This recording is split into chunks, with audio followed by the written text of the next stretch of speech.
Steve Hartman now, and one man's dream come true. At times, Armia Khalil felt like he was whittling his life away. And really, what was he thinking? Immigrating here from Egypt with nothing but $400 in his pocket and a suitcase of sculpting tools. I was so naive. I didn't have any plan, just got one-way ticket and my dreams. His dreams of becoming a professional sculptor. It didn't work out. So in 2012, Armia got a job as a security guard at the Metropolitan Museum of Art in New York, where he could at least be in the presence of masters, never imagining that one day his work would be here too. It's unbelievable. That was really surreal moment for me. A couple years ago, Armia struck up a conversation with a visitor. At least he thought he was a visitor. Anyway, Armia happened to mention to this guy that he was an artist himself, from Egypt. When Armia mentioned that he was Egyptian, I asked him if I could see his work. At that point, I revealed my identity. Achille Tomasino is a curator in the Met's Department of Modern and Contemporary Art. In 2018, he launched a search for the very best examples of art inspired by ancient Egypt. You looked far and wide, you looked in other countries, spent 6 years. Yep. And then you found a piece in your security guard. Yes, absolutely. How do you explain that? Divinely ordained encounter. Really? Yes. Several people have told me that they've come to the exhibition just to see your sculpture. Armia's sculpture, carved out of a single piece of ash wood over the course of 5 months, is part of a major exhibit on display for the next week here at the Met. Thank you so much. As a result, Can we get a photo with you? Of course. Armia is now a celebrity of sorts, the only security guard who guards his own work, Thank you. at least for now. My pleasure. Nice to meet you. So you might lose him as a security guard. That is a risk. But might gain a new master.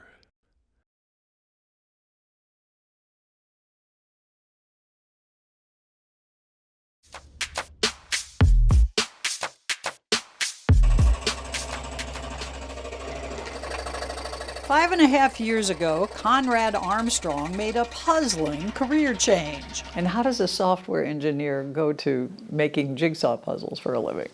I decided I had made enough money and decided to quit and reinvigorate my hobby of making handmade wooden jigsaw puzzles. He'd been around puzzles for years. Right about the time I graduated from college, my father bought a scroll saw, which is actually what's used to make jigsaw puzzles. And I just picked up on the technique. Each piece is designed and cut by hand out of wood. Mass-marketed cardboard puzzles may be wildly popular. More than 1 billion are sold each year. But Conrad isn't impressed. Once you go to wooden, you don't go back to cardboard. You say that with some disdain. Well, a little bit. When you have access to a handmade, unique wooden puzzle, a grid-based, stamped-out cardboard puzzle just pales in comparison. Also, here's 2 straight edges that look like these edge pieces here, right? But there's something interesting about them. They actually form the corner. So there isn't one blocky corner piece. It's hard to find the corner piece. His designs include waterscapes, autumn scenes, even wedding presents. He's got a waiting list of customers willing to shell out hundreds of dollars to match wits with him. They're both from the state of Massachusetts. Where's Massachusetts? And his carefully designed tricks. Have you ever designed a puzzle that turned out to be impossible? No, if people stick through it long enough, they'll eventually solve it. How long If you have is enough long time enough? and enough space. Yes. If you have a table that's separate from the table that you need to eat on. You just leave it there. For weeks and months if you need to. Just don't get too attached to the finished product. A couple times people have asked me what kind of glue can they use, and I shudder. I cringe at that. So have you ever considered requiring a kind of no glue contract or anything with me? You know, that's a good idea.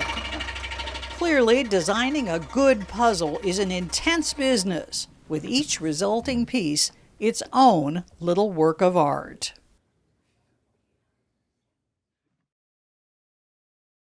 On this Easter Sunday, Connor Knighton is on the hunt for some most unusual eggs. The story of Eastern Oregon's Owyhee Canyonlands is a story of eruption and erosion. 15.8 million years ago, there was a really large lava flow that came in over the wetlands. That ancient interaction between lava and water managed to hatch something special. I traveled here to hunt for some eggs. Because I'm already starting to look, I'm like, oh, is that one, but not yet, right? Not yet, okay. No, it's not just any round rock. Geologist Sammy Castonguay is a member of the conservation group Friends of the Owyhee. No trail at all, right? We're just kind of finding We followed him up a steep canyon slope to search for Oregon's official state rock, the thunderegg. I mean, they're everywhere. Right? The whole cliff face is just littered with them, particularly in this 50-foot zone. This is going up about 25 feet, just smattered with these thundereggs. These sphere-shaped bumps on the cliffside are actually each individual formations. Here's another thunderegg. Here's another thunderegg. With a little bit of chiseling, or even with your hands, you can pluck one off. Oh, wait, there we go.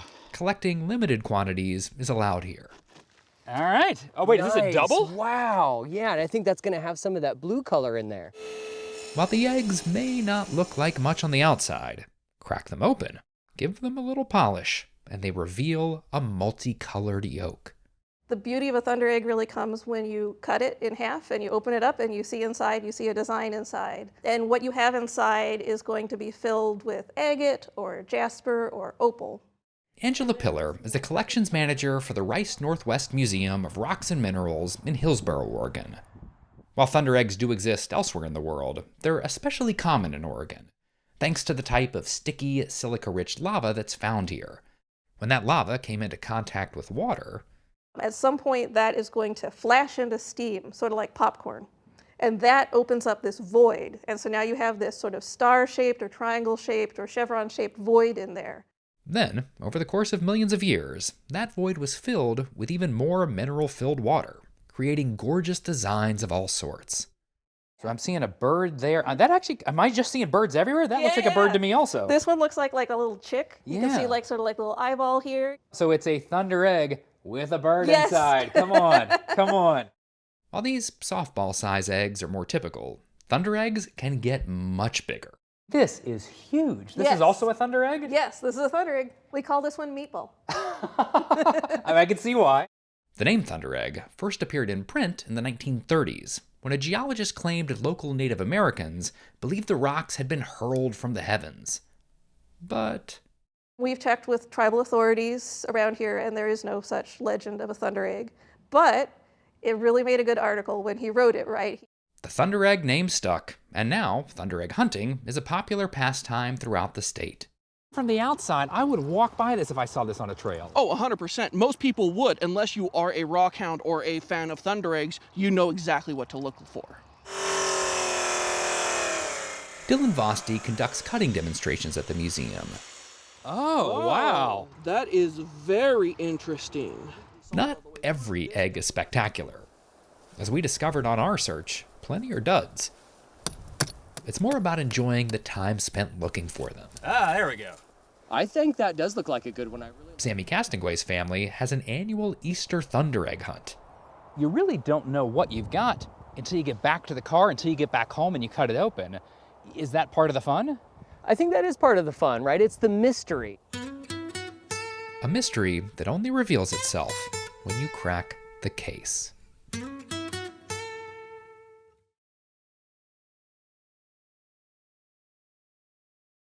It's estimated some 100 million Americans spend a lot of time looking up, which makes bird watching one of our favorite pastimes. But it's a safe bet there's never been a birder quite like the fellow our Nancy Giles caught up with.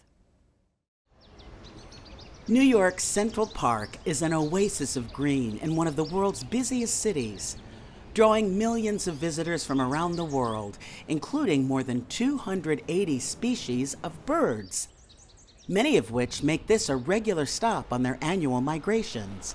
They're passing through New York City and they see the sea of concrete and they're like, where am I gonna go? And then they see this and they're like, Oh, they all hit right there. They all hit right here. For Christian Cooper, the woods in Central Park's Ramble have always been a sanctuary, and the birds who make their way here his obsession and delight. What's that and? That's a blue jay. I like to think of it as sort of the Rihanna bird, because if you ever heard Rihanna sing Shut Up and Drive, and she says, so if you want me, let me know, no. The bird is kind of going, jay, jay, jay. It's been more than 3 years since Christian Cooper made national news. Tonight, a white woman who wrongfully called the police on a black man in New York City's Central Park. As the black man who recorded this video when a white woman refused his request to comply with park rules and put her dog on a leash. Please don't come close to me. Sir, I'm asking you to stop recording me. Please don't come close to me. Please take your phone off. Please don't come close to me. I mean, you had your phone. I had this. And so I was like, all right, well then I'm gonna record your scofflaw behavior of your dog being off the leash. I had no idea she was gonna take it to a racial place. I'm gonna tell them there's an African-American man threatening my life. Please tell them whatever you like. Once she did, I was like, okay, so I can either stop recording like she wants me to and hope that that makes all this go away, capitulate to that racial intimidation, or I can keep doing what I'm doing until that dog is on the leash. He is recording me and threatening myself and my dog. By the time the police arrived at the scene, both the woman and Christian Cooper had left. Initially, my reaction was, you know what, I just want to crawl under a rock and hide until this blows over. But George Floyd's brutal murder in Minneapolis would take place just hours later. And I realized that was not the proper response. Christian Cooper's video, first posted by his sister Melody, went viral. I'm being threatened by a man in the Ramble. Please send the cops immediately. For better or worse, it highlighted the undercurrent of racial bias that still exists deeply in our society. And that's what we need to focus on. That bias, same kind of racial bias, made a white police officer in Minneapolis think that it was okay to kneel on a black man's neck until he was dead. Made the other cops around him think it was okay to stand by and do nothing. And George Floyd couldn't talk about it. Breonna Taylor couldn't talk about it. Ahmaud Arbery couldn't talk about it, but I could. I'm Christian Cooper, and I am a birder. These days, Christian Cooper's focus is back on his beloved birds. He hosts a National Geographic series, traveling far and wide to explore the wonders of birds. And along the way, I'll show you what I adore about these crazy smart, dazzling, and super-powered feathered creatures. And he's written a memoir about growing up on Long Island and the existential loneliness of being a closeted gay teenager. That was a hard thing, growing up knowing that in the 1970s. Yes. I remember the kind of things kids would say to other kids. And in what can be very conservative Long Island, so it was a hard place to be. How did you cope? A lot of escapism. Part of it was getting out into nature. That was incredibly healing. Science fiction helped his imagination take flight. Oh my God, Star Wars came out at just the right time. And may I ask you, how many times did you see Star Wars? I have seen Star Wars in the theaters 41 times. And then when the first sequel came out, The Empire Strikes Back, by the second night it had opened, I had seen it 4 times.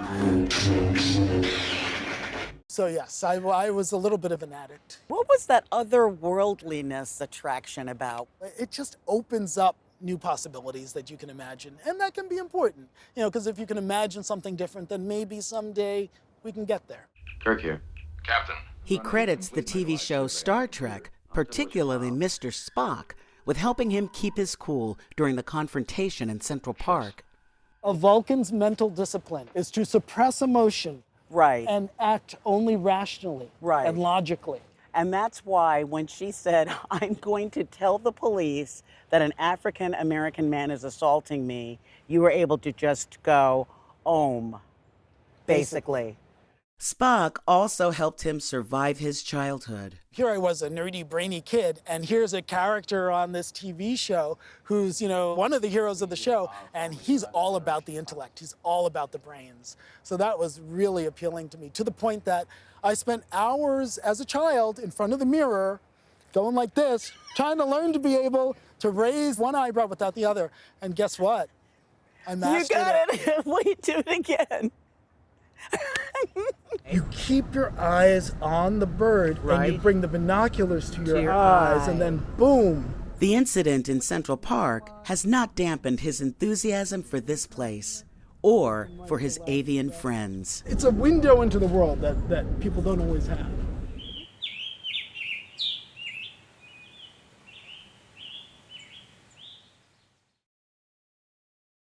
Dress for success is advice not normally tailored to third graders, until our Steve Hartman enters the picture. Most 8-year-old boys don't get dressed to the nines. To them, suits are for bathing, and formal is a 4-letter word. But James Ramage of Chelsea, Maine loves to dress for third grade success. He started a couple years ago, and at first, the other kids didn't know what to think. Every time I saw him, I was just like, okay. And I'm like, why is he dressing up? James knew he stood out. Did you just decide one day, I don't care what other people are wearing? I don't need to look like them anymore. I can be who I want to be. In any school, a decision like that can go a few different ways. You can be accepted for who you are, ostracized for who you aren't, or, in very rare circumstances, you can become a trendsetter. It just kind of started. Then more people started to do it. Because it looked fun, and now people absolutely love it. Today, once a week, Chelsea Elementary kids put on their finest for Dapper Wednesday. It's not a dress code. It's not because some adult said so. It's because the children chose so. Nice dresses. Teacher Dean Paquette was an early adopter and now an avid advocate. Stop, look at this. You look awesome. Being dressed up, kids are different. It is. I think it's a self-esteem thing, and then it carries with them all the way through the day. All right. The kids agree. Told me they love how it feels. I'm a little itchy, but it's fine. Figuratively speaking. It feels like I'm not a kid anymore. It made me feel like I was ready for the day. It feels like I'm like a president. When James started all this, he had no idea the impact. What's it like to be a trendsetter? It just feels so nice. But he doesn't think every kid should wear suits. Just whatever suits them. Just wear what they want to wear. Self-confidence. Always a good look.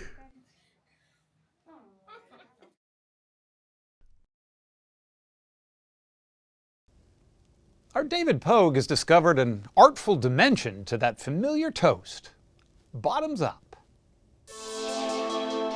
At this photography exhibit in Las Vegas, you might not know right away what you're looking at. I would think this one would be like a cross-section of tree. I'd say in this one, I see something, maybe a moon effect or planet. But in fact, these are photos of evaporated whiskey crud. So the title of the project is Vanishing Spirits, the dried remains of single malt scotch. After you've taken that last drop or that last sip of whiskey, the residue dries in the bottom of the glass and leaves me these wonderful patterns. Ernie Button's day job is speech pathology, but his hobbies include photography and drinking Scotch whiskey in the evening. That's how this whole thing began in 2008. And when I went to collect the glasses in the morning, I noticed this film in the bottom of the glass. And when I held it up to the light, I saw these fine repetitive patterns in the bottom of the glass. I'm like, I can try and do something with this. So tell me about the color. The whiskey didn't look like that. It did not. I put different colored lights, different colored gels in from behind. So that's what's giving the purple and the blues and the orange. And before you do that, what would it look like? It would look relatively whitish gray. So yeah, nature is giving me the pattern, I'm giving it the life. These days, he experiments with different kinds of drinking glasses, sheets of glass, and whiskeys from different parts of the world. Have you ever tried chocolate milk? Have you ever tried 7-Up, you know? I've tried a lot of different alcohols. I found that they have to be aged in a cask. So they have to be in a wooden cask, you know, taking in, you know, all the organic material from the wood into that spirit that was put in there. Tequila, that will work. That will give me some interesting images. Vodka won't. I mean, you have an area of knowledge that probably nobody in the world has. Yeah, Not sure what to do with it, but... In fact, he's done plenty with it. His whiskey photos have been featured in the New York Times and in National Geographic. They inspired a published scientific paper. And they're published in a coffee table art book. Is there a takeaway? Is there a lesson? The ignored or the overlooked can have relevance, can have interest. If you don't look around, if you don't pay attention to the really small things in life, you could miss out on something really big.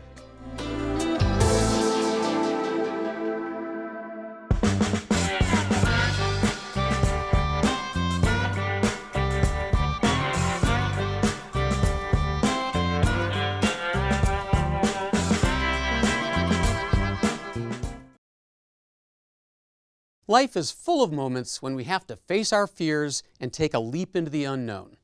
But if you're a professional cliff diver, that's an everyday occurrence. Off the coast of Italy, Seth Doan introduces us to some daredevils who really know how to make a splash. To the thrill of crowds, they plunge from up to 9 stories in less than 3 seconds, reaching 65 miles per hour. The video needs to be slowed to appreciate the flips and turns. Oh my God. And with keen attention to the performance nature of this, the divers even practice jumping from apartment balconies. This is crazy what you guys do. Yeah, for sure. 25-year-old Molly Carlson is among these professional divers, or maybe daredevils, It's the biggest mental game I've ever played in my life. who've come to compete in the coastal town of Polignano a Mare in Italy's Puglia region. It's a place where limestone cliffs have been tempting amateur divers for generations. Welcome to southern Italy and the third stop of the 2000. And where each summer Red Bull takes this quaint pastime up a notch, way up. 68 feet for women and 90 feet for men over the surface of the sea. Divers have to land feet first to absorb impact. The more flips you do, like you're really feeling the G-forces, and then when you hit the water, you typically go 4 or 5 meters deep. It's a picturesque stop on a 6-country circuit to crown the world's best cliff diver. Jumping from a bridge in Bosnia or a platform in front of the Eiffel Tower. Molly Carlson, who's Canadian, is among 10 women facing off in Puglia. On the men's side, her boyfriend, Aidan Heslop from the United Kingdom, is one of 12 in this 2-day competition. So we're going up how high? To the top. To the top. On practice day, he took us up past the women's platform, 3 stories higher to the men's. Not a big fan of heights. They suggested wearing a harness, and we were happy to oblige. We just focus on our dive and stay chill up here. This is like second nature for us now, you know? That's crazy. It is not second nature for me.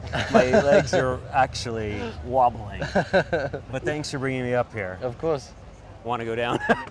Heslop nailed his practice dives, but was struggling on day 1 of the competition, as was Molly Carlson.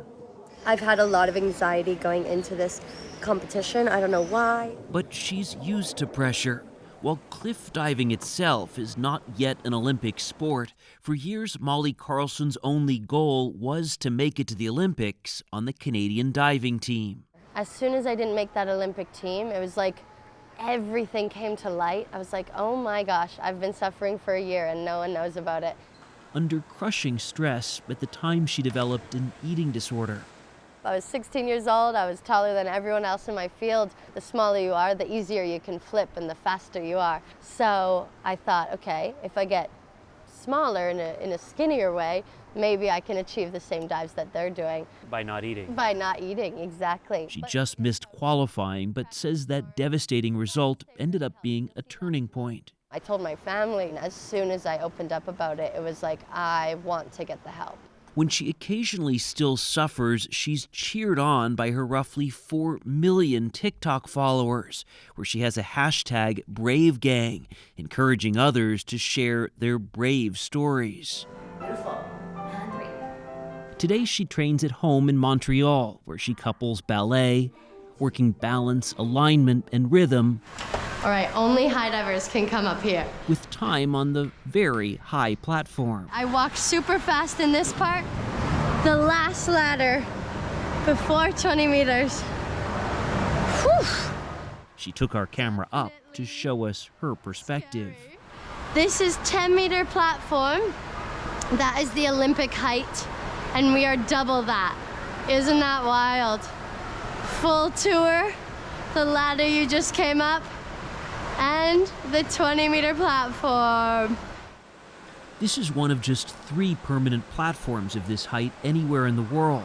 One is in China, the other is in Fort Lauderdale, Florida, where we met Ellie Smart, who at 28 is one of the most senior divers Get it going faster. and is also a coach. To watch someone else overcome their fears and do things they never thought they'd be able to do, like that gives me so much joy, and sometimes more than doing it myself. The platform is so high that athletes can get injured from the impact of the water if they dive from it more than a few times a week. There's not very many training facilities in the world, so a lot of what we do in our off-season training is we break our dives up into 2 parts. And then you come to these locations and you actually just hope that you've trained both parts well enough that they'll go together pretty seamlessly. So we'll just do some front jumps, get used to feeling the waves. Back in Italy, we watched Smart training her 16-year-old diver, Maya Kelly. You don't step on that platform unless you are 99.9% sure you can do what you're about to do. There is danger. People get hurt. Yeah. I really look at football and some of those other sports that are really high contact sports. They have a lot of risks as well. Those risks became all too real during Kelly's first ever practice dive outside a pool from this height. That big splash was not good. She'd over-rotated onto her back. Ultimately, she was okay, but was taken out of this competition. It's like going through a car crash 1,000 times, you know? It sounds awful. It definitely It really is. sounds like a terrible thing. But absolutely worth it every single time. And I But think why? How? in the moment you feel nothing but pure bliss, and that's the scary part. Your natural instincts are like, don't jump, this is crazy. But in the air, it's like finally this moment of silence. I have anxiety, I live with it every single day, but the second I jump off that platform, my mind is so calm. It's a sort of odd tranquility while being cheered on and judged. But on the final day of this competition, Carlson pulled ahead, placing second. Her boyfriend, Aiden Heslop, landed first. Giving it all he's got. It's exciting, and I think we love every second of it. Being there for the lows as well as the highs makes the highs even more special, so I'm really proud of you. For those who find climbing to these heights, never mind jumping from them, an unimaginable challenge, well, it might surprise you sometimes Ellie Smart does too. It's one of those things you walk up there and still now, 7 years in, I'm like, am I gonna be okay? But you still do it? But I still do it because the feeling that you get when you hit the water, it's like the most empowering feeling I could ever have. I just did this thing that I genuinely thought I couldn't do, and because of that, I know that I can unlock even more of, my own human potential.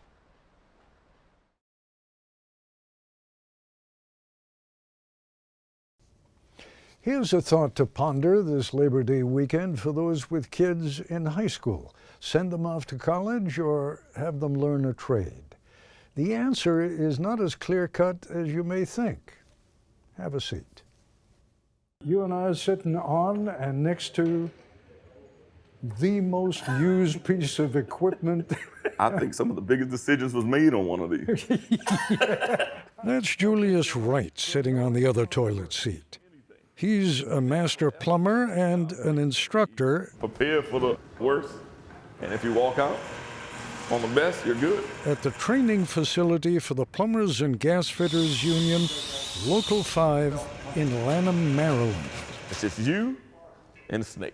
As we saw last summer, here young men and women go through a 5-year apprenticeship learning the trade before they can call themselves licensed plumbers.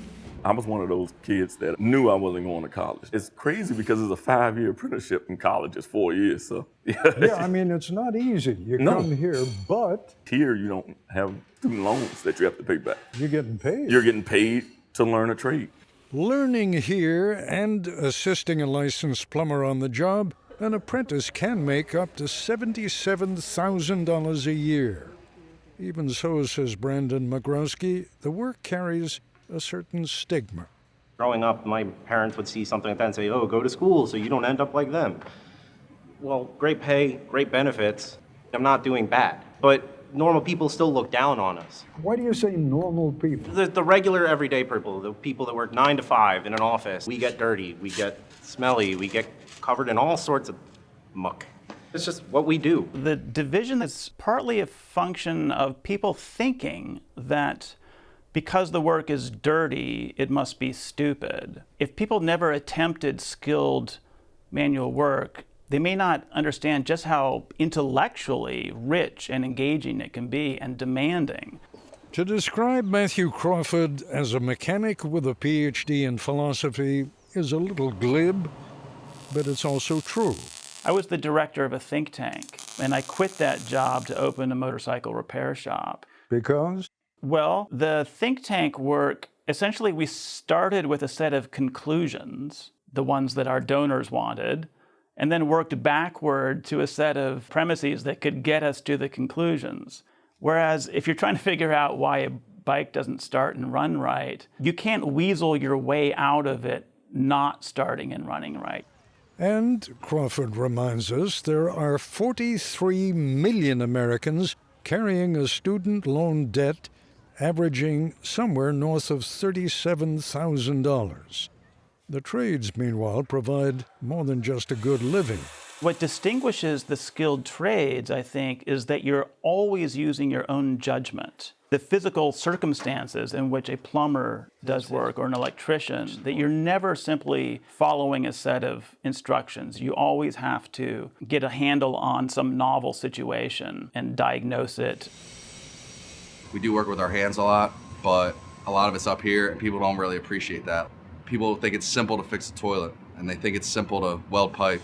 That's Local 5 apprentice Jack Teese. Guy I work with said it's art without an audience. I like that. Art without an audience.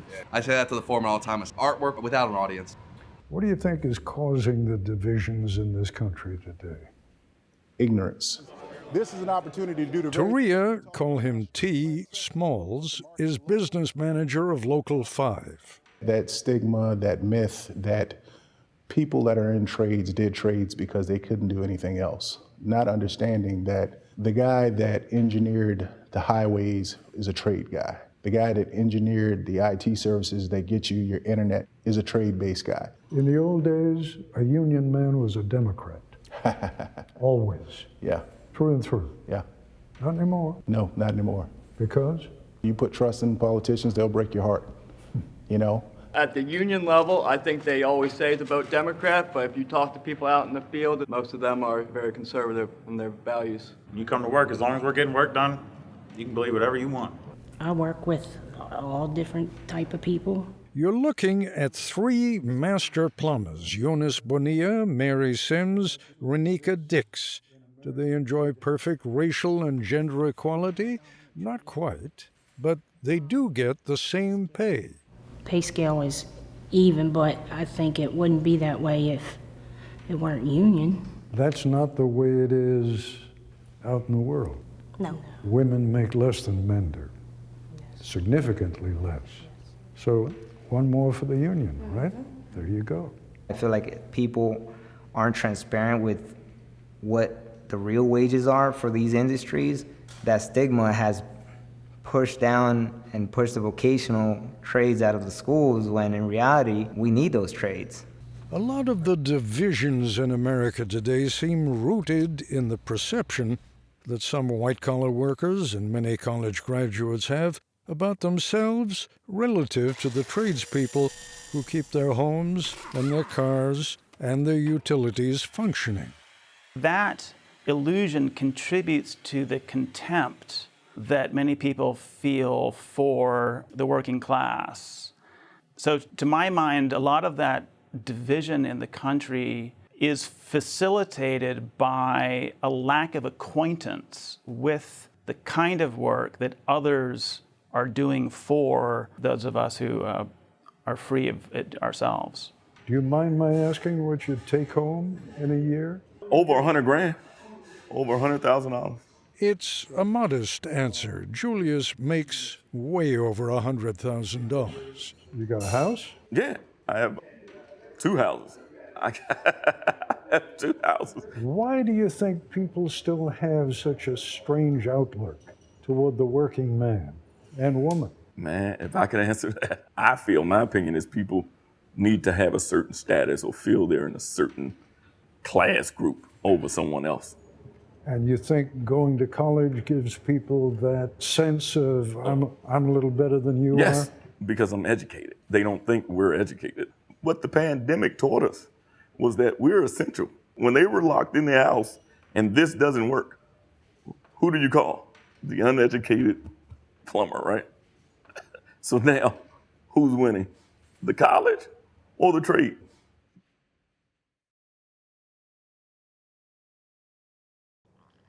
From Tokyo, Lucy Kraft tells us about an art form that's all about picking up the pieces.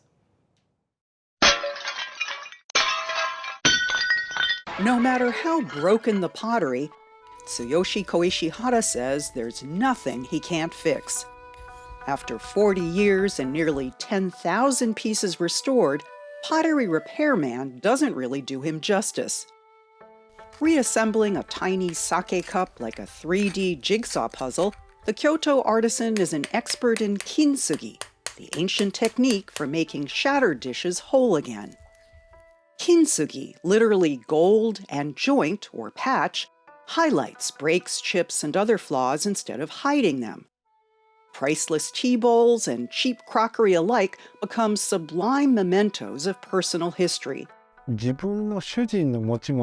says, originally, Kintsugi allowed a samurai to show contrition for breaking his lord's pottery. To prove the mishap was accidental, not an act of rebellion, simply gluing pottery back together wouldn't do. In a post-samurai, time-starved era, superglue is Koishihara's go-to adhesive, meticulously dropped into hairline cracks to hold shards in place. Lacquer is painted onto the spidery breaks, serving as base coat for the crowning touch. A sprinkling of gold dust that makes seams pop. This is not good as new, but new and improved.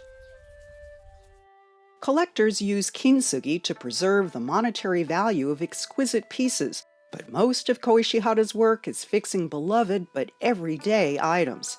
A cup is not just a cup, he says. It represents moments of your life. Who you shared meals with, who you drank tea with. It's a storehouse of memories.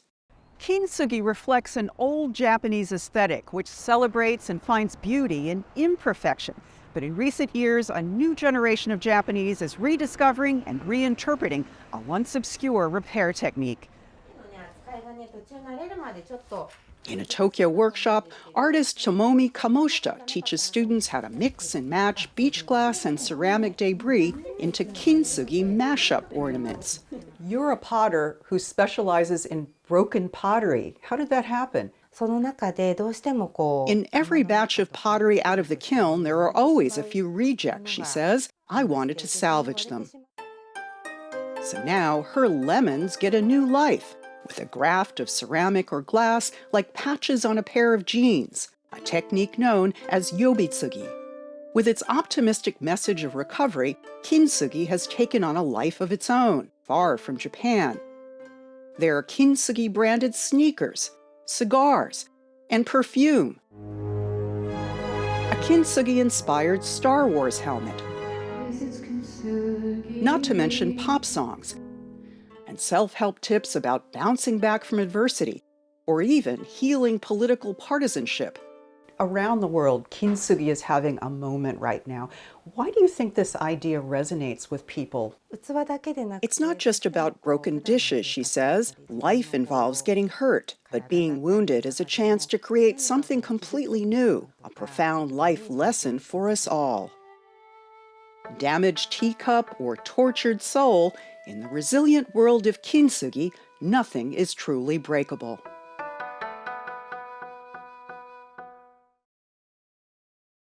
Steve Hartman has proof kindness can be its own reward.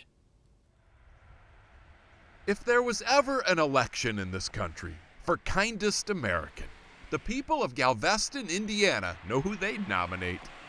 Because I think he's out there to help everybody. That's what he's known for. He just always has been. It's the cloth he's cut from. Just a special guy, very special guy. So who is this great humanitarian who lifts up the people of Galveston? The same man who puts them down. Meet 89-year-old gravedigger Alan McCloskey. Alan has been at this job since 1952 and refuses to retire because he says a new gravedigger might not square the corners as precisely, might not care as deeply for all those loving souls. Yeah, people that went to school with and worked with. What was your hardest one? My wife. How'd you get through that? I figured she'd want me to do it. Alan and Barbara had 3 kids, but his definition of family extends well beyond blood, which may explain why a good chunk of the town gathered recently for what Alan thought was someone else's birthday party, but was really a celebration of him. At the party, he got an official Guinness World Record for longest career as a gravedigger, 70 years and counting. But more importantly, he was recognized for the thousands of odd jobs he's done for people. It's his side hustle, but with a twist. We'd ask Alan for a bill, and he wouldn't give us a bill. Never get a bill. I'll send you a bill. He said, I'll just catch up with you later. And then later never came. You never hear anything more about it. It was the running joke at his party. Anybody in here still waiting on him to send you a bill for work that he did? Yeah, sorry. I did ask Alan about this. They say they can't get a bill from you. Oh. But all I got was a hearty laugh. Alan McCloskey, unassuming by profession and persona, but also a bold beacon for anyone in search of meaning. Alan has figured out what life is about. It's not the money that makes him happy. I truly believe Alan has figured out where enough is at. He's found enough. And strange thing about finding enough, you often end up with more than enough.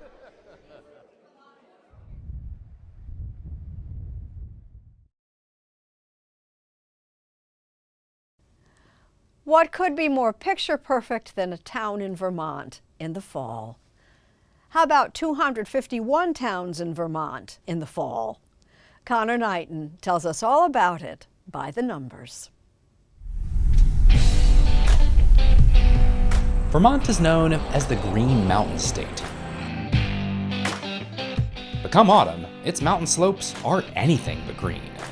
As the leaves turn red and yellow and orange, picturesque towns turn into tourist hotspots.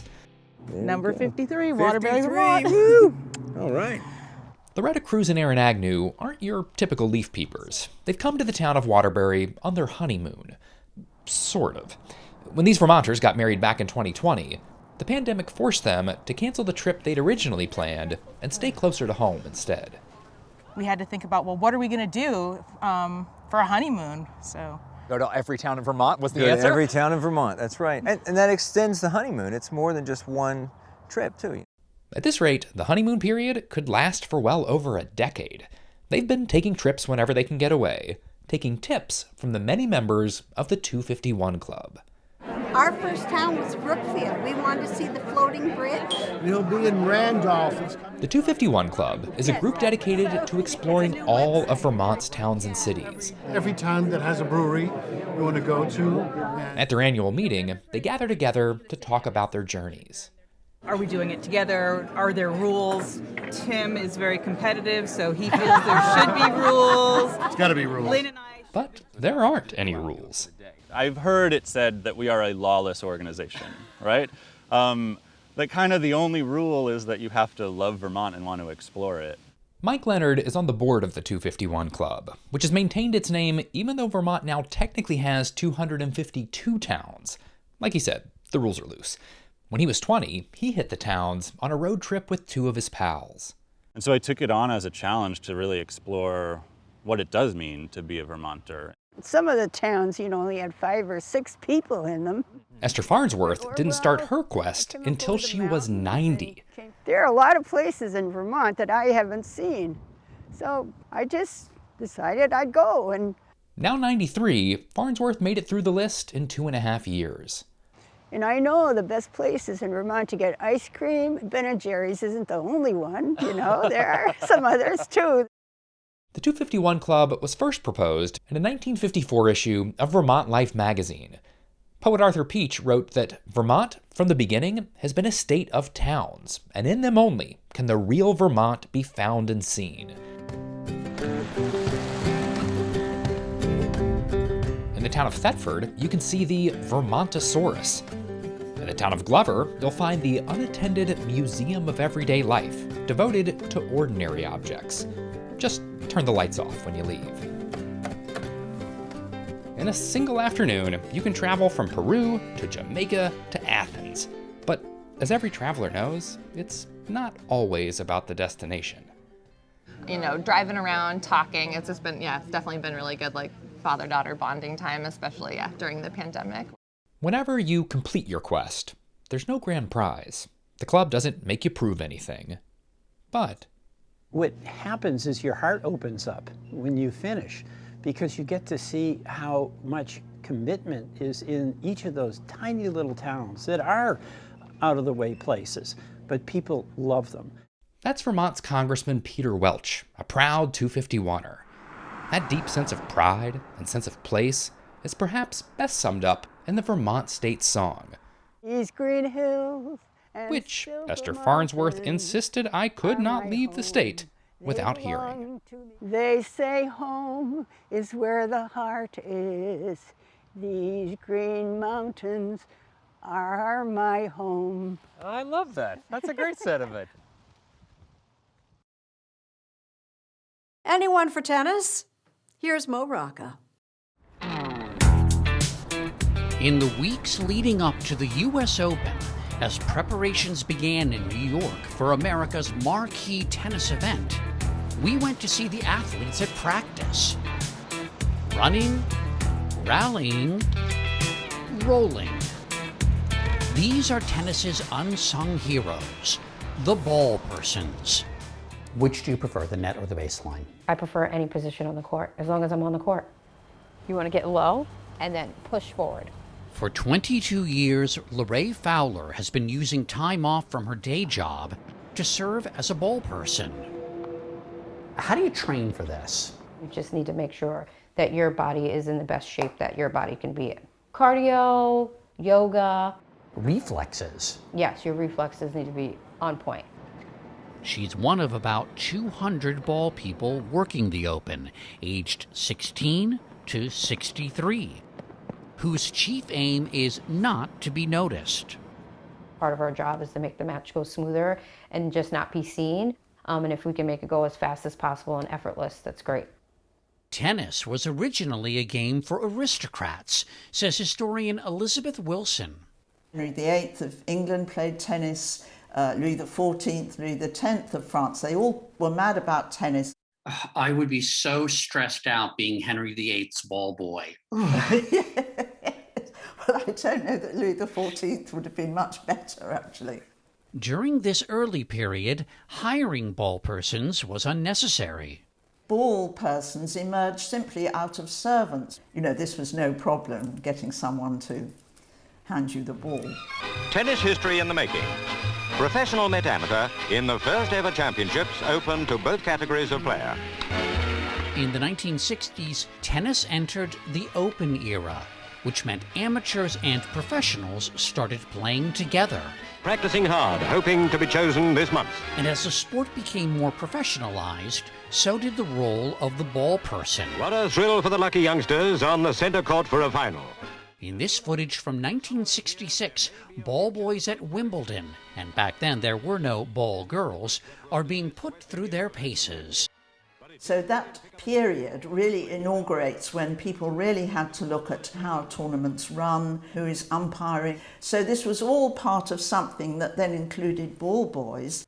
Before they became tennis royalty, John McEnroe was a ball person, as was a 12-year-old Roger Federer. This year's open call for U.S. Open ball persons was held in June, and I'm guessing you saw this coming. Last name is Rocca, R-O-C-C-A. I just had to audition. Starting position, our hands behind our back, away from the net. The mechanics of the job were quickly explained. Run out there as fast as we can, clean, pick it up, get back to our position here. It takes 6 ball persons to work a match, 2 behind each of the baselines and 2 at the net.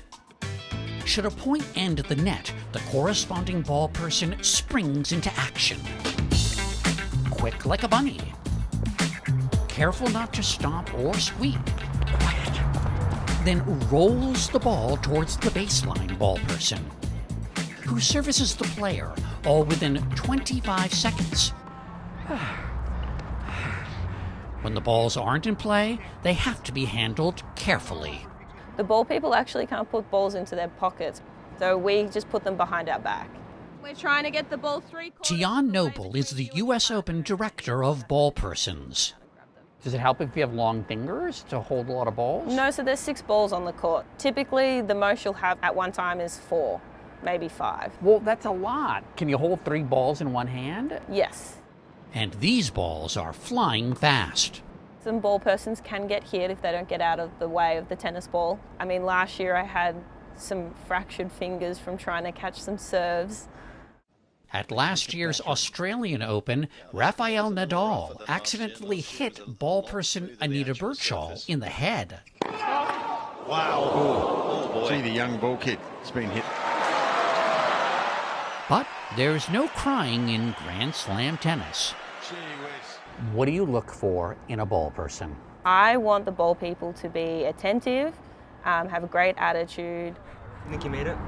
Alas, this year, You barely even broke a sweat. Yeah. my best wasn't good enough. I'm ready to be put into assisted living. After that.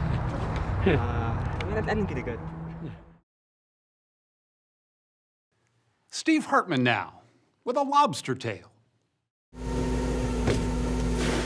At 78, Max Oliver is an old salt. But to his crewmate on this lobster boat, Max is but a child. Her child. Virginia Oliver is 101, Maine's oldest lobster fisherman. 3 days a week, May through November, you can find Virginia out here on Penobscot Bay, balancing on her sea legs, tackling one of the most hazardous jobs in the country. Have they ever gotten you? Of course. Not long ago, she got cut so badly, she needed 7 stitches. And the doctor said to me, "What are you out there lobstering for?" Good question. And I said, "Because I want to." I think he might have thought that was a little too dangerous for somebody of your Well, age. I don't care what he thought. Well, clearly. Yeah. Virginia has been lobstering on and off since the age of 7. She used to go out with her father. It was man's work then, not another girl in sight.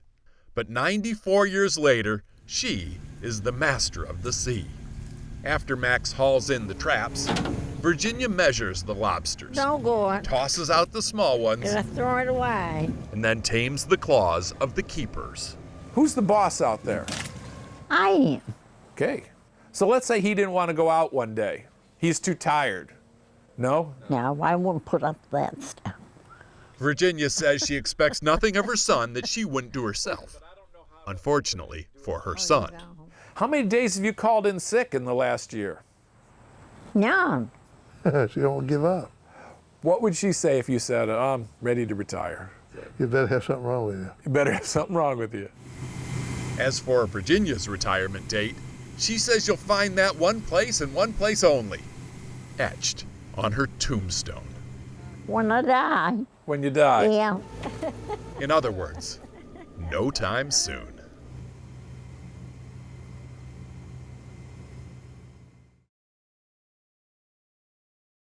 Theirs is a solitary, even lonely life, but they've perhaps never been more essential.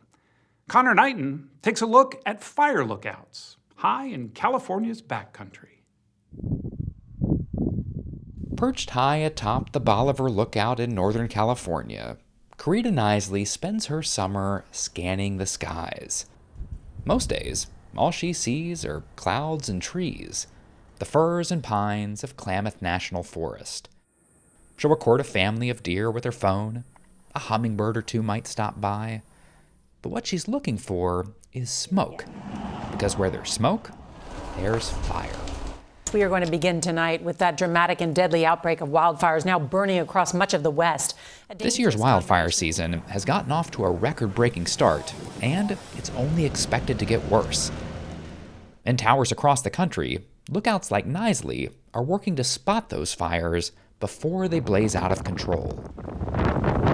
This job is very fun. I mean, it's so unique, but it's a very serious job too. People's lives, property depend on you. This is only Knisley's second year fire spotting. She moved from Virginia to Northern California to be closer to her grandkids. So you moved out here to be close to the grandkids, and then you take a job on the top of the mountain? Yeah. This is sort of my retirement plan. 5 months working in the towers and 7 months off. From May to October, Knisley spends 4 days a week in this one-room tower, which serves as home and office. Gusts to 15, southeast, and 2. She records the weather, radios in reports, and keeps her eyes peeled for lightning strikes. Does it ever get lonely? Not really. I don't get lonely up here, and you stay pretty busy. Of course, there's still plenty of downtime. Knisley uses hers to work on her family's genealogy. A lot of people who are lookouts that are writers, and that might even be one of the reasons they come to a lookout. You know, what a nice place, solitude place to continue with your writing. That's exactly why Jack Kerouac took a job as a lookout on Desolation Peak in Washington during the summer of 1956. Today, those in search of solitude can rent a tower. The Forest Service has made some of the decommissioned sites available for nightly bookings. While there were once thousands of active towers across the country, these days only a few hundred are still staffed. The buildings are expensive to maintain, and modern technologies like drones and webcams have replaced some of the functions of a lookout. But at a remote, rugged forest like Klamath, they're still very much in use. There are currently 8 active towers, 2 of which were recently evacuated due to nearby fires. Out here, we don't have that luxury of cell phones, and we have a lot of terrain that people don't see, so we rely on them very much. Kyle McLeichek is the forest's fire prevention officer. When you're looking for a lookout, what are you looking for? I guess reliability is the biggest thing up there. They're there by themselves. We need somebody that's self-motivated and reliable. Back in 1913, the forest received an unexpected application from a Miss Hallie Morse Daggett. She became the first female lookout in Forest Service history and held the position for 15 years. It's pretty spectacular to walk in Hallie Daggett's boots. She had to ride a mule up here. I get to bring a Ford. Jody King is the lookout at Eddy Gulch, the same location where Daggett served a century ago. A California native, King grew up wanting to be a lookout. 10 or 12, I knew this is what I wanted to do. It's awesome to watch the forest change from sunrise to sunset. It's spectacular. King has worked as a lookout for 30 years, using a tool that was first developed back in Hallie Daggett's era. At the first sign of smoke, they are accurately located by instruments. I'm surprised that this is still the way that you're doing this job. It's accurate. It's perfect. It can't be made any better. The Osborne Firefinder, invented in 1911, helps lookouts plot the location of smoke so that they can relay those coordinates to firefighters on the ground. 50% of all fires on the Klamath are first identified by the lookouts. And given this summer's dry conditions, they've got their work cut out for them. That sense of responsibility is what keeps King coming back. I'm watching out over my country here. I love this land. It's home.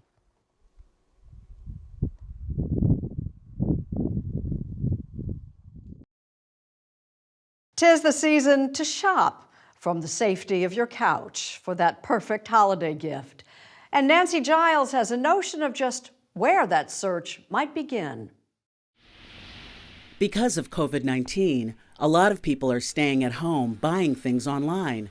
And a lot of people are in their homes making things to sell. That's a perfect situation for Etsy, an e-commerce website where 70 million people shop for bathtub toys, mailboxes, pet costumes, vintage wedding dresses, and candles.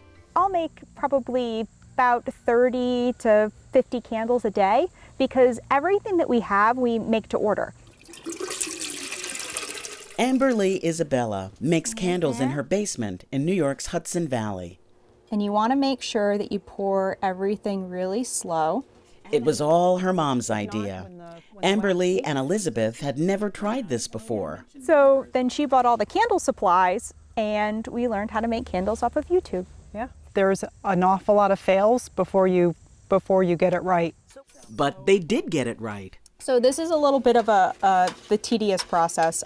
And now they create 125 different soy-based candles that celebrate birth months, states, and cities.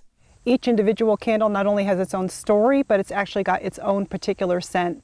And that's why the 5-year-old company is called Scripted Fragrance. Their dog candles are very popular. Does that candle smell like a dog? That is a popular misconception. I happen to love beagles. And there's a candle with a scent that captures the essence of beagle. A heartwarming blend of friendliness and curiosity with an endless supply of love and energy. And it's actually one of our strongest scents because they have one of the loudest barks. And like thousands of Etsy sellers, they turned what began as a side interest into full-time jobs. There are over 3 million sellers selling on Etsy, and they're selling over 75 million items. And literally, people can sell anything. Anything that they've made themselves or designed. You can buy everything from the cushion to the couch on Etsy. Josh Silverman is Etsy's chief executive officer, and his company's stock is one of the top performers this year, surging 260%. Silverman paid attention last April when the Centers for Disease Control advised Americans to start wearing masks. One of the first things we did is we put out an APB calling all sellers. If you have a sewing machine, start making masks. In the second quarter of this year, Etsy sellers sold over $375 million worth of masks. The masks have saved my business. I will say that, seriously.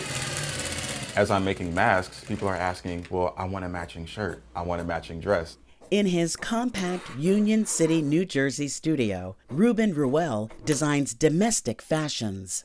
Everything that I do is cut, sewn, packed, and shipped right here. His grandmother in Virginia was a seamstress. Did your grandmother teach you how to sew? She did not. She was from the old school, so for boys to sew was not something that was, keen to her. But as a pastor's wife, the first lady of the church, her Sunday best did inspire him. Seeing her with these elaborate church hats on, and she knew how to pair colors together, and that was also something that inspired me in my own designs. Ruel studied fashion and came to New York to try to make his name. And Etsy came along where I told myself, well, I don't have the money to get a PR company to push my brand. I don't have the money to have a showroom. I don't have the money for all this marketing. But even Beyonce has worn his fashions. It doesn't always turn over into a financial gain. Okay. But I will say it does allow the brand to have credibility. So this is where she had all of her materials and her threads, so I use it in the same manner now. And his grandmother's thread box watches over everything Ruben Ruel sews. Just having it reminds me of, a history of women who were creative in my life. And it really reminds me of my grandmother, so I love this box. Fact is, the personal connection between sellers and buyers is one of the reasons Etsy does so well. Sellers often write personal notes to their clients. So over the past 12 months, there have been over $7.5 billion of goods bought and sold on Etsy. And to achieve that strong a brand, the folks at Etsy can be demanding when it comes to how sellers behave. There's a way that Etsy does things, and if you don't do things the Etsy way, they can kind of be punished. I think a lot of it circles around the free shipping aspect. So every buyer now expects free shipping. And sellers that do incorporate free shipping are promoted more prominently, and that way buyers' expectations are met. Don't be scared of it. Perfect. Beautiful. That looks great. Matthew Cummings sells his house-brewed beer in Knoxville, Tennessee, and on Etsy, his hand-blown, remarkably shaped beer glasses. So if you'll just hold it up to the light and take a look at that, those undulations, you'll get different densities of the beer. Look at that! He actually began as a glass-blowing artist, a sculptor, but only so many people could afford his work. At $6,000 to $14,000, I can't afford my own work. My friends, my family can't afford it. So a beer-loving friend suggested he make something that more people could enjoy: glasses. By 2013, he was another Etsy success story. We were back ordered by 3 or 4 months for like 2 years. And today, enthusiastic beer drinkers allow Cummings to combine business and art. Glass has a ton of personality on its own. It's not like you're blowing glass and you're making it do this thing. It's a conversation or a dance with another material that's very mindful. I start to make something and then I'll let the glass decide where we want to go. So these are more like jazz. His quartet of glassblowers makes 200 glasses a day. What has Etsy meant to your life? I think Etsy has been life-changing. I mean, it's totally redirected what I've been able to do and expanded what I've even dreamed to accomplish. I mean, it was 100% life-changing. Okay, that's delicious. Is that good? By the way, on Etsy, even the sun has style. And it's for sale.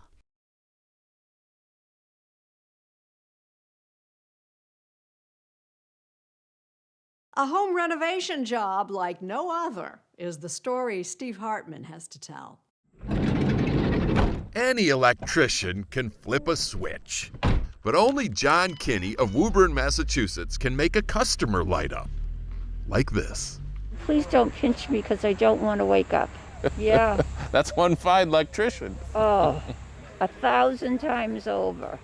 Last month, 72-year-old Gloria Scott called John to fix a ceiling light.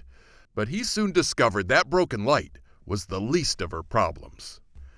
Too poor to make any house repairs, and too prideful to ask for help, Gloria's house was in total disrepair. No lights, no running water. Yeah, I think I seen it on a Friday, and it stuck with me over the weekend. I said, I gotta go back there, So John returned and started working for free. He also started a Facebook page titled Nice Old Lady Needs Help, where he called on other tradespeople to join him. On the Facebook page, you said, it's not like we're trying to rebuild her whole house. Yeah, well now it looks like we are. It sure does. This whole porch is gonna get rebuilt. You can see up there, that's where like a lot of the raccoons and stuff were getting in. They've been at it about a month now, putting in all new electrical, all new plumbing, new windows and walls and ceilings. Almost everything is getting repaired or replaced, from the backyard lawn to the front porch steps. Wow. It's what you're supposed to do. It's what you're supposed to do. Seems the whole town of Woburn has bought into that mantra. Come on. Even those who can't build are now showing up with shovels and rakes, sending gift baskets, and plying the workers with food. Look at these people. I mean, I can't even comprehend the gratitude that I have.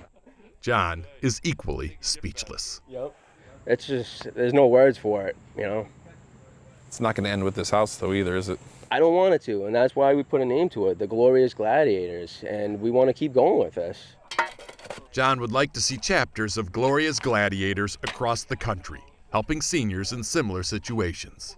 Seniors like Gloria Scott, who had a broken light, but now shines brightly thanks to an electrician, hardwired for kindness.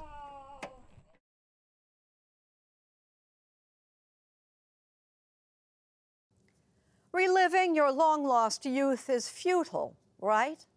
Not for our Luke Burbank. For the last couple of years, I was a frequent visitor to a magical place. A place where, honestly, I had no real business being at age 42. A skateboard shop. I was instantly a kid again. Trying to figure out how many lawns I'd need to mow to buy the latest Tony Hawk skateboard.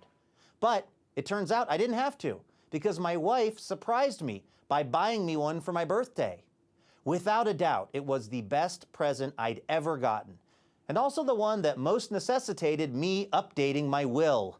Because you see, while inside I felt like a kid again, outside I remained very much a middle-aged man, with a sense of balance that could only be described as intermittent. I didn't let that stop me, though. And despite more than a few falls, I felt like it was coming back to me. Heck, I even skateboarded past a bunch of teenagers one time, and I swear I heard one of them say, "That guy is cool." I was on top of the world. And then I saw the meme. You know, one of those funny pictures that lives online. It's called, "How do you do, fellow kids?" And it shows actor Steve Buscemi trying to seem youthful, carrying a skateboard. In an instant, I realized that was me. A silly-looking 42-year-old with a mortgage and high cholesterol who thought he could reconnect with his youth. I knew it was time to hang up my board. The dream was over. And then something interesting happened. At a radio show taping I was part of, I met the actual Tony Hawk, skateboard legend, who it turns out is 8 years older than me and still skateboarding every day. I told him about my doubts, and he confided in me that he still gets nervous before jumping his board 30 feet in the air and completely rotating it 2.5 times. I told him I knew how he felt, because sometimes I just fall off the board for no reason. For a brief moment, he wasn't Tony Hawk and I wasn't Luke Burbank. We were just two dudes talking about skateboarding. Will I ever be as good as him? Probably not. But am I giving up? Not a chance. I've just got one question I need answered. How do you do, fellow kids?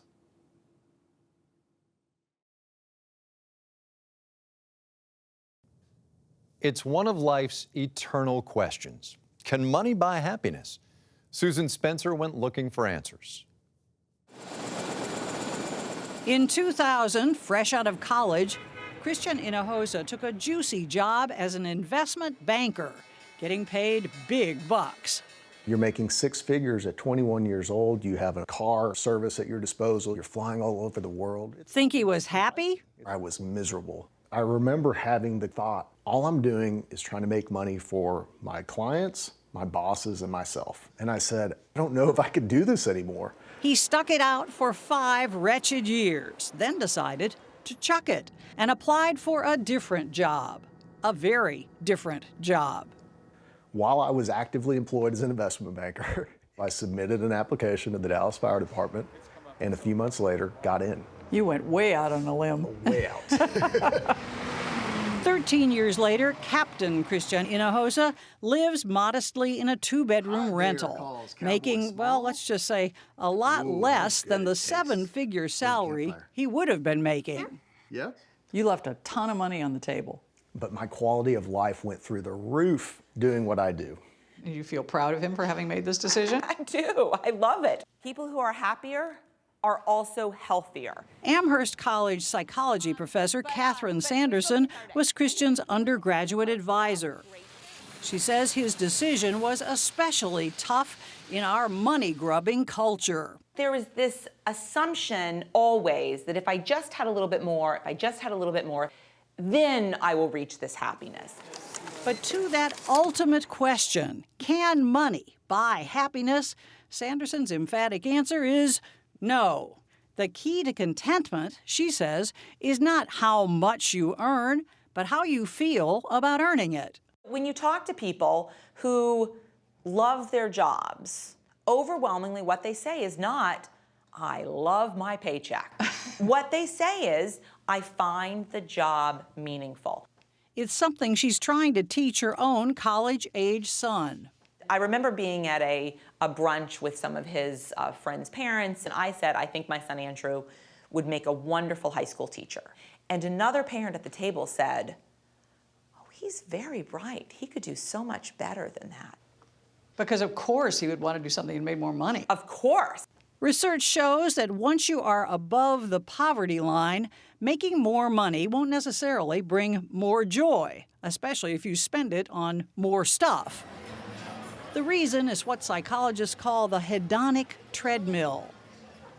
Like hamsters on a wheel, we keep running after new stuff, never satisfied with the stuff we just got. There's a cartoon that I show when I give a talk on this with somebody lying on their deathbed, and the person says, I should have bought more crap. That's ridiculous, right? Yeah. Because no one at the end of their life is thinking, my biggest regret is I wish I had a nicer car. So if spending money on stuff won't make you happy, how should you spend it?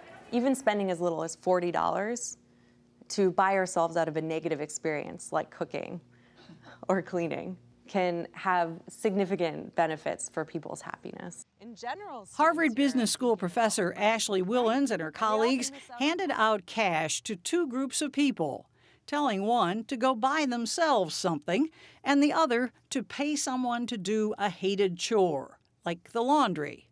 Guess who was happier? Participants who bought themselves time reported more joy and less negative emotions. So, money, in fact, can buy happiness if you spend it in the right way. Yes, that's right. Just don't tell that to Christian Hinojosa. Does money buy happiness? I don't believe it does. I love being a daddy. It's just one of the funnest things to do. At 55, Kevin Giddens is only now finding out who he really is. Just after he was born, his unwed teenage mother gave him up for adoption. With no real family history and no ties to any of his blood relatives, Kevin was basically a stranger to himself. Did you feel kind of incomplete? Definitely. I knew nothing about me. Can you imagine growing up knowing nothing about your health, your family? Knew nothing. At school, when kids have reports on their family history, there's Kevin with nothing. Yeah. He knew he wanted to trace his roots. He didn't know how relatively easy it would be. Family history has become a multi-billion-dollar business. It's said to be the second biggest hobby in the U.S., right behind gardening. And online, genealogy is the second most visited website category. Only porn is more popular. By their lineage, USC professor Vern Bengtson says we all have a built-in desire to know where and who we come from.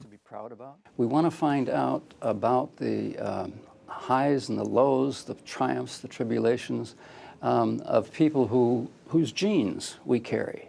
I have my grandfather's hairline. I'm not terribly proud of it. I think it's a bit unfortunate, but it's part of me. It's part of my genes. It's part of my inheritance. And if you want to trace your family back through time, this is the place, Salt Lake City. It's home to the Mormon Church, whose members trace their family trees to find ancestors who died without being baptized, so they can be baptized posthumously and brought into the fold. The Mormons have the largest family search library on earth. The largest commercial ancestry service, Ancestry.com, is just down the road. Around here, they spend a lot of time reading microfilm and sorting through old court records. Some of it is in books, so they have archivists who do this all day. You might say it's a real page turner. For fees that start at around $20 a month, they'll give you access to their database and maybe a peek into your past. What are people most interested in finding out? Am I related to a celebrity? Michelle Erkenbrack is a family historian. What do you think it is? Why is it such an emotional journey for so many people? Because it's so personal. There are things that you can learn about yourself and your family that you can't learn in any other way. There are billions of records that people can search through? From the comfort of your home. And it can all be pretty entertaining. On this episode, Chris Noth traces his father's family back to a devastating catastrophe. It's like a bomb went off. Ancestry.com helps produce several different TV shows where celebrities climb their own family trees, like TLC's Who Do You Think You Are? Our CBS colleague Julie Chen traced her roots in China and learned that her maternal grandfather was a business tycoon, and so much more. But what you found out was pretty interesting. What I found out was pretty interesting. The riches to rags to riches was the least of it. My grandfather had many, many wives and many, many children. So I have a lot of relatives. But before her grandfather died of cancer at age 62, he founded a school that stands to this day. I'm like, wow, Grandpa had like a big heart and could see past his own suffering. I wish I were that big of a person. I don't know if I would be. You have that in you. That's the point of this. I hope. I hope. You know, you never know. You say, oh, I would do this if I was in his shoes or her shoes, but you never know until you're faced with it. Ashamed. My own family story is far less compelling, but it was still pretty interesting, for me anyway. So this is his passenger list of when he left Germany and came to New York in 1883. This is pre-Ellis Island. Jeez. They found documents showing the exact date my great-grandfather stepped off the boat. They also found the boat. This is the Westphalia. So this is a picture of the ship that they traveled on in this passenger list. That is so, it's the Westphalia? Mm-hmm. So the last document I have is a picture of your mom. So this is a yearbook photo that we found from her. Aww. Have you seen this picture? No, how crazy is that? And if you want to go really deep, Ancestry.com is one of more than 24 companies that'll probe your DNA. The results can potentially tell you who you're related to, where in the world you came from, and what your ethnicity might be. We're actually, in some cases, finding ancestors for people that know nothing about where they come from. More and more content. Ancestry CEO Tim Sullivan says DNA tests are helpful to a point. How accurate is the DNA? Does that present a full picture, or is it really only a slice? We're very accurate in assessing or determining who is a close cousin or a close family member. And I say close sort of in third, fourth, or maybe fifth cousins. As it gets out to that edge of fifth cousins, there are some false positives and false negatives. But it's actually pretty accurate. It is. Family is very important. In Kevin Giddens' case, the results were good enough to give him details of a past he'd only imagined. So as I do my history from what plantation I was from, can find out the records of where the slave owner bought those slaves from, you can trace it all the way back to an African culture. I picture a trip to Africa coming. Oh, girl, you don't know. I'm excited for that. Kevin also located a few blood relatives who helped lead him to the one person he dreamed of all his life, his birth mother, still alive and living in South Carolina. I found a cousin through DNA test, and then a cousin found a nephew, and then eventually found her children, and eventually found her. What was that like? Well, it was pretty special. She said, "I'm the mother on your birth certificate." I stood for, I thought, hours thinking, I finally found her. And next month, Kevin will take his family to meet her. The Giddens family portrait will soon be a little bigger and maybe a little happier. Once you have truth and you can live in your truth, that gives you power. And I'm grateful that I can now live in my truth of knowing who I am and who my family is. That's what the DNA test, that's what searching ancestries did for me. It allowed me to live in my truth.